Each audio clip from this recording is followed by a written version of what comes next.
Écrire, la belle affaire. Vous savez qu'un pour qui et un pourquoi sont dans un parce que, et quand le pour qui tombe à l'eau, le pourquoi pas, disait-il. Mais qui est ce livre? Eh bien, c'est un escrivain qui s'escrime en vain à avoir de l'esprit. Il s'escrime à l'écrire. Son stylo est parfois une fine lame de fleuret, avec laquelle il fouette à bras raccourcis l'emphase des phrases et les frasques des mots. Après avoir tiré l'âme de son fourreau, il ferraille pointe nue ou effleure à fleuret moucheté. Il estime les stocks, affine sa tactique, un pas chassé et porte les stocks. C'est un tic qu'il a les stocks, c'est l'esthète de les stocks. À la fin de l'envoi, il touche, de sa pointe ancrée, il pique. Quand son stylo se fait sabre, il taille pour fond des crânes, et tic, voilà qui lui coupe l'entête, et tac, voilà qui lui coupe l'éthique, et toc, voilà qui lui coupe la parole. Car, contre la langue de bois, l'inefficacité du sabre de bois l'oblige à affûter son stylo pour que coule un sang d'encre.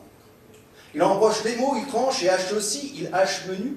C'est un tic qu'il rend toc, il part aussi, il esquive, il déjoue les assauts des tocs et les attaques des tics, et du tac au tac, il riposte en réplique. Et puis, il y a l'épée.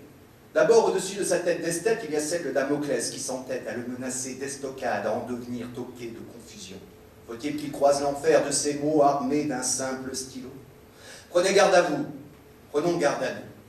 Dans l'épaisseur de notre être, une épée plantée jusqu'à la garde, c'est dans ce cas précis 15 cm de plastique au travers de l'âme qui vous trouve le bide ou vous débouche l'océan. L'être alors de se dégonfler comme baudruche percée laisse s'échapper sa prétention malodorante en un épais paix révélé par l'épée.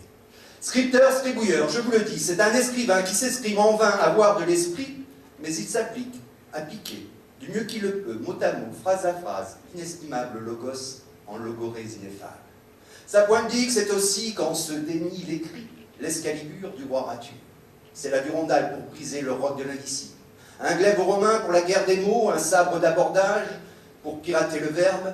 C'est un yatagan turc pour tailler des arabesques littéraires, un katana nippon pour le seppuku d'un haïku. C'est une dague pour crever l'abcès des mots du non-dit. C'est parfois une épée à 4 couleurs, celle des mousquetaires. D'Artagnan le bleu, Aramis le vert, Athos le noir et Porthos le rouge.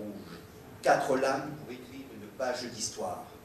C'est enfin l'épée par laquelle il signe son nom, de la pointe d'un Z qui veut dire zéro, zéro quand il n'y a plus rien à dire après le point final, quand l'escrivain renonce à avoir de l'esprit, qu'il rengaine au fourreau son stylo et qu'il ravale ses mots. Bravo! Bravo!